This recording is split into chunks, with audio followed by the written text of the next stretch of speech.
एक बात तो और स्पष्ट हो गई है। सम्माननीय मुख्यमंत्री जी का भाषण परसों धौलपुर में हुआ और उस भाषण को सुनने के बाद मुझे ऐसा लगता है कि सम्माननीय मुख्यमंत्री जी की नेता आदरणीय श्रीमती सोनिया गांधी जी नहीं है, बल्कि उनकी नेता वसुंधरा राजे सिंधिया जी हैं। उनकी नेता सोनिया गांधी जी नहीं है, बल्कि उनकी नेता वसुंधरा राजे सिंधिया जी हैं।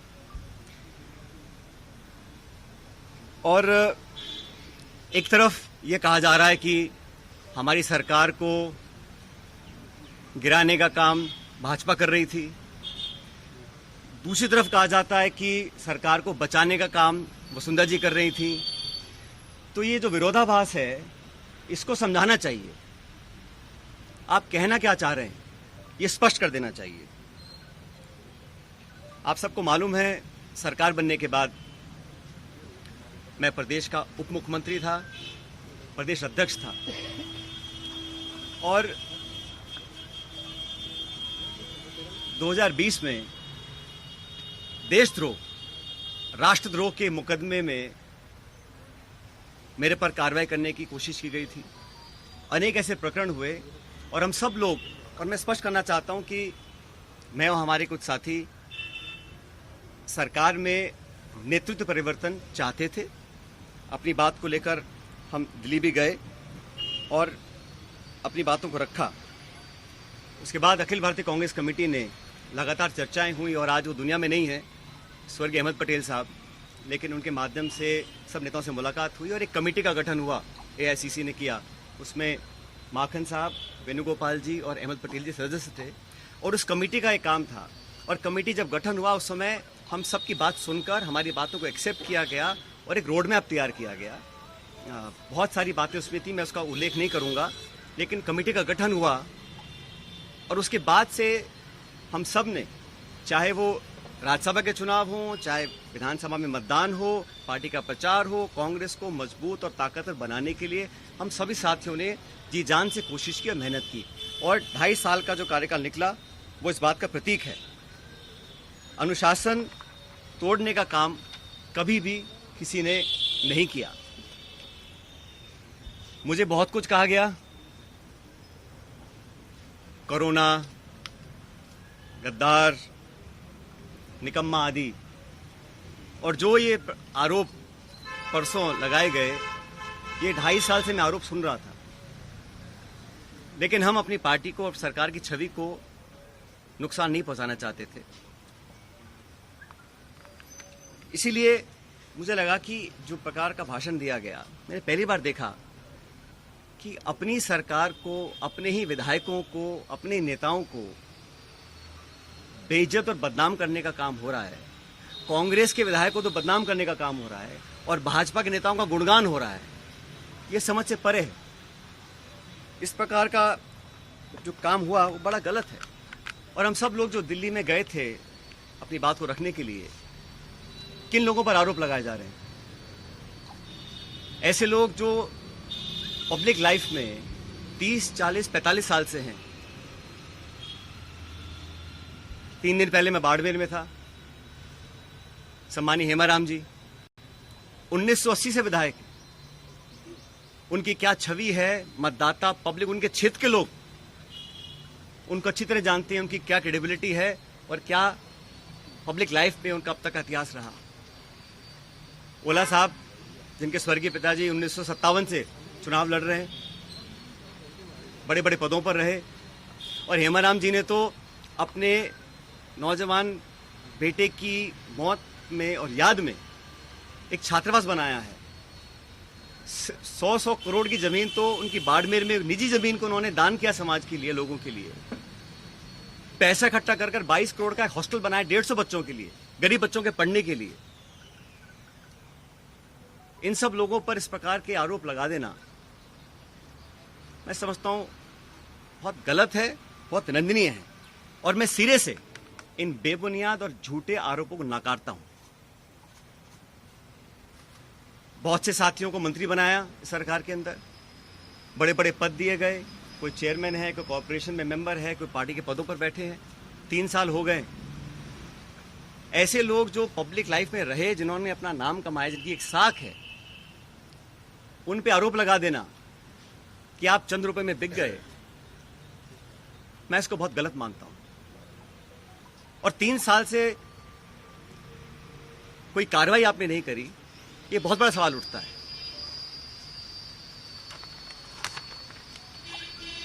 साथियों, हम दिल्ली में गए, अपनी बात को रखा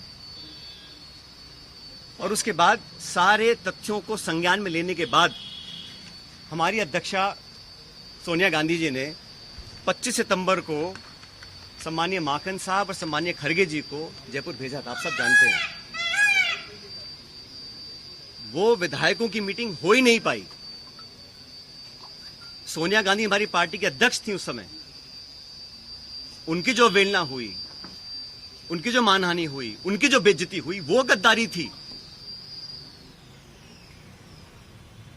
इतने सारे विधायक, 20, 30, 40, पता नहीं कितने विधायकों को उनकी इच्छा के खिलाफ इस्तीफा दिलवाया गया, अपनी सरकार को संकट में खड़ा करा गया।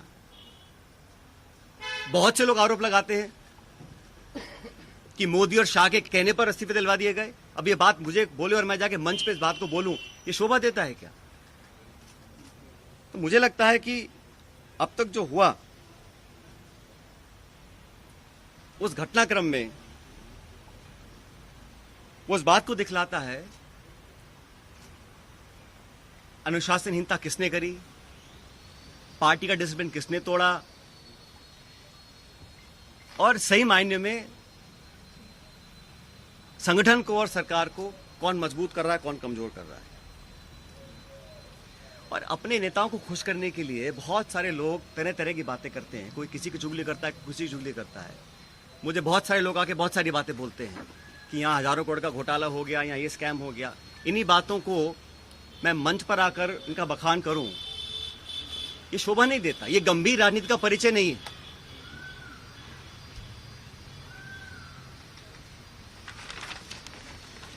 इसीलिए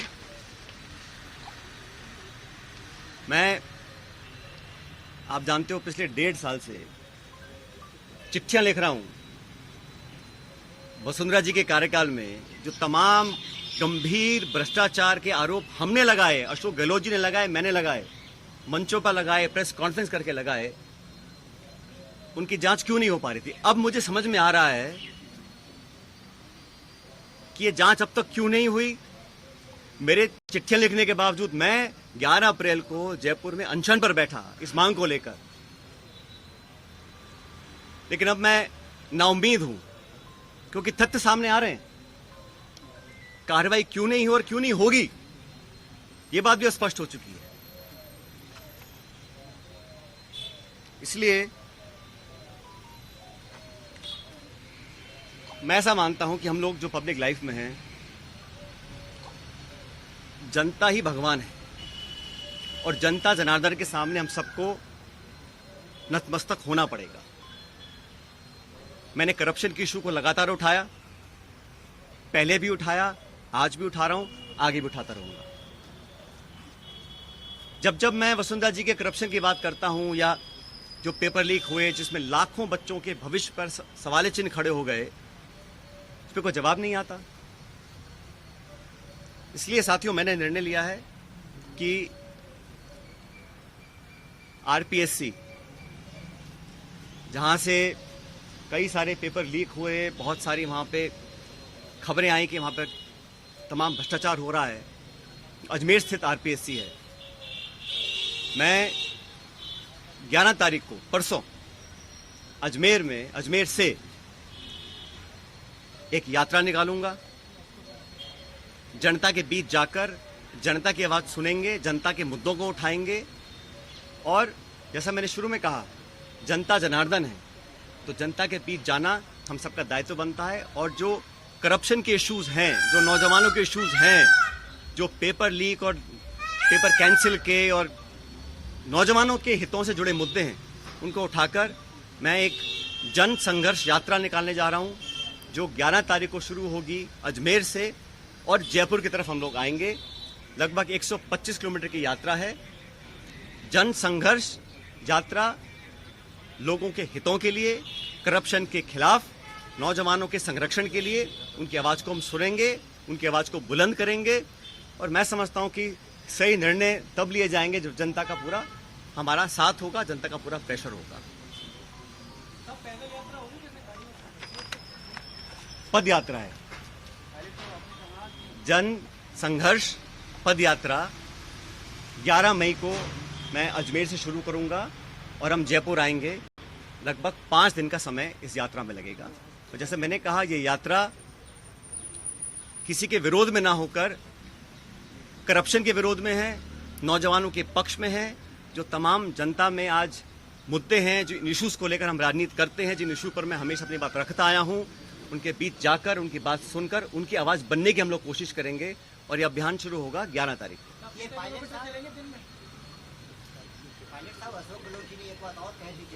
आज ये पॉलिटिकल स्टैंड क्या रहेगा, क्योंकि सबसे बड़ी जो राजनीतिक उत्सुकता यही बनी हुई है कि आपका स्टैंड क्या रहेगा, पार्टी में रहकर संघर्ष करेंगे? मैंने कहा ना आपको, कुछ लोग ऐसे हैं जो चाहते हैं कि कांग्रेस कमजोर हो, कांग्रेस में फूट पड़े, और जैसे मैंने कहा, बदनाम करने की, आरोप लगाने की, आलोचना करने की, चरित्र हनन करने की कहीं कोशिश अगर हो रही है तो उसको हम नाकाम करेंगे। हमारी पार्टी को जो लोग कमजोर करना भी चाहते हैं उनको हम होने नहीं देंगे। लेकिन पब्लिक इश्यूज पे जो मेरा स्टैंड पहले था वही स्टैंड आज भी है और आगे भी रहेगा। और जो करप्शन हुआ, जिसको हमने सैकड़ों बार पब्लिक में उसको एक्सेप्ट किया, उस पर 4.5 साल तक हम कोई कार्रवाई नहीं कर पा रहे हैं। मैं अब समझ रहा हूं कि वो कार्रवाई हम क्यों नहीं कर पा रहे थे। कोई कारण तो होगा। मैंने चिट्ठियां लिखी, अनशन किया, आवेदन किया, आग्रह किया, बार बार किया, हाथ जोड़कर किया। अगर कार्रवाई नहीं हो रही थी तो अब मुझे समझ में आ रहा है कि वो कार्रवाई क्यों नहीं हो रही थी।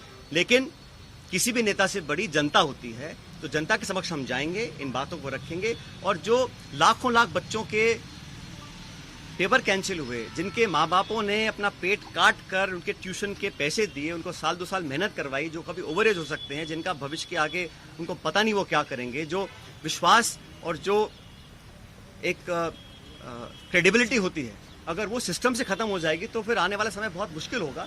इन तमाम बातों को लेकर मैं जनता के बीच में जाऊंगा और लगातार पैदल यात्रा करेंगे अजमेर से 11 तारीख से।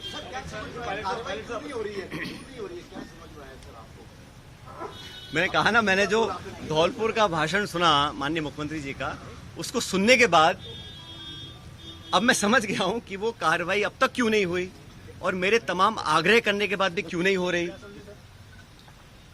मैं समझ गया क्यों नहीं हो रही है। वो कह तो रहा हूं मैं आपको।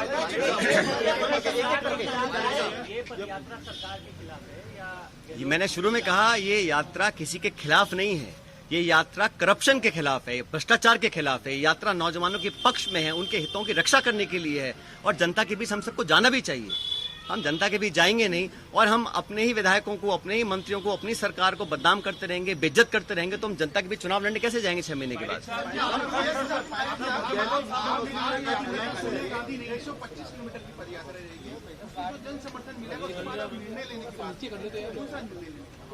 मैंने कहा है, हमें करप्शन के खिलाफ कदम उठाने हैं।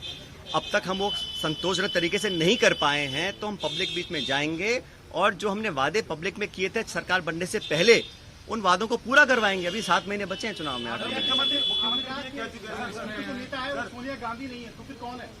मैंने कहा ना आपको शुरू में।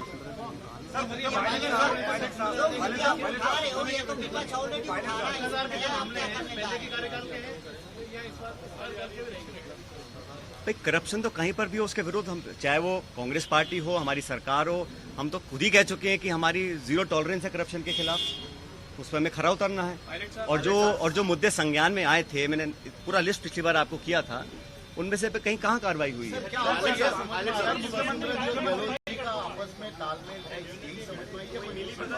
भाई, मैंने कुछ नहीं कहा आपको। मैंने इतना कहा कि धौलपुर के परसों के भाषण के बाद मुझे समझ में आ गया है कि कार्रवाई अब तक क्यों नहीं हुई। कोई कारण तो होगा ना।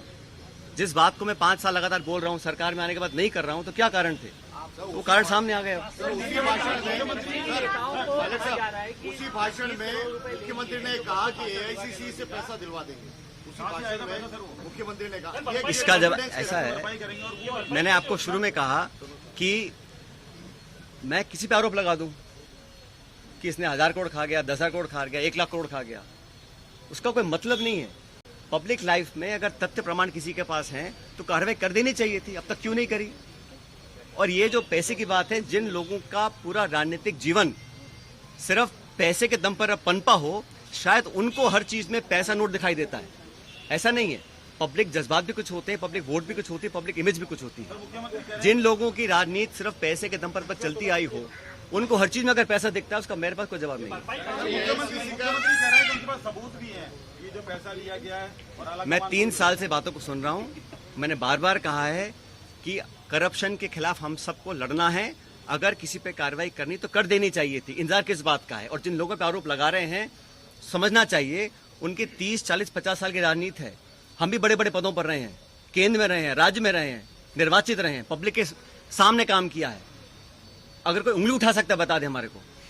इस तरह के आरोप लगाने से, सुन ले मेरी बात, इस तरह के आरोप लगाने से कोई किसी का लाभ नहीं होने वाला है।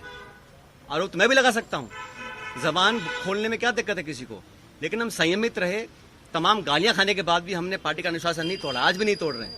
हम चाहते हैं कि हम पब्लिक की बात को उठाते रहें, सच्चाई के लिए लड़ते रहें, युवाओं की बातों को रखें। आरोप लगाना बड़ा आसान होता है, लेकिन पब्लिक को जवाब देना बड़ा मुश्किल होता है। एआईसीसी का नाम लिया गया सर, एआईसीसी का नाम लिया गया, आपको नहीं लगता कि वहां से भी खंडन होना चाहिए? अरे मैं कह रहा हूं, किसी को किसी भी करप्शन के चार्ज कहीं किसी पर भी हो, अगर तथ्य हो तो कार्रवाई कर देनी चाहिए। अब तक क्यों नहीं करी कार्रवाई किसी ने भी? ये आरोप लगाना, सुनिए मेरी बात, विधायकों पर, कांग्रेस के विधायकों पर, जिनके दम पर हम मुख्यमंत्री बने हैं, सोनिया गांधी जी जिनके आशीर्वाद से मुख्यमंत्री बने हैं, आप उन्हीं को बदनाम करेंगे, उनकी आलोचना करेंगे, उनको बेइज्जत करेंगे, तो पब्लिक सवाल नहीं पूछेगी हमसे 6 महीने के बाद। इसलिए इस प्रकार के निराधार आरोप लगाना कोई बहुत गंभीर राजनीति का परिचय नहीं है। इसका क्या कह रहे हैं? मैं कह रहा हूं ना, एक तो आरोप लगा रहे हैं कि भाजपा सरकार गिरा रही थी, दूसरी बात कह रहे हैं कि वसुंधरा सरकार बचा रही थी। तो मैं समझ नहीं रहा बोलना क्या चाह रहे हैं, कौन गिरा रहा था, कौन बचा रहा था? हमारा सब समझौता दिल्ली में हो गया, कमेटी ने निर्णय ले लिया, हम सब समझौते के बाद जयपुर आए, सदन में पेश हुए, हम सब ने एक स्वर से अपनी सरकार का समर्थन किया, हर मतदान कांग्रेस के पक्ष में किया, राज्यसभा का चुनाव हो, मध्य विभाजन हो, हर जगह 2.5 साल से हम सब लोगों ने अपनी कथनी करने में कोई फर्क नहीं रखा। मैं तमाम अपनी आलोचना सुनने के बाद जो मुझे कहा आप सब जानते हैं। मैं भी तर्क दे सकता था, जवाब दे सकता था, लेकिन मैंने शासन में रहा, मुझे पार्टी की चिंता है, सरकार की चिंता है, इसलिए मैंने बोला नहीं। लेकिन इस प्रकार के पब्लिक प्लेटफॉर्म पर आकर अगर कोई किसी का चरित्र हनन करेगा तो उसका जवाब तो जनता को देना ही पड़ेगा। क्या आपको पार्टी छोड़ने के लिए मजबूर किया जा रहा है? मैं यात्रा निकाल रहा हूं पब्लिक इश्यूज को लेकर, और मैंने कहा ना, अगर कोई चाहता है कि कांग्रेस को कमजोर करने की कोशिश करेगा तो उस कोशिश को हम नाकाम करेंगे।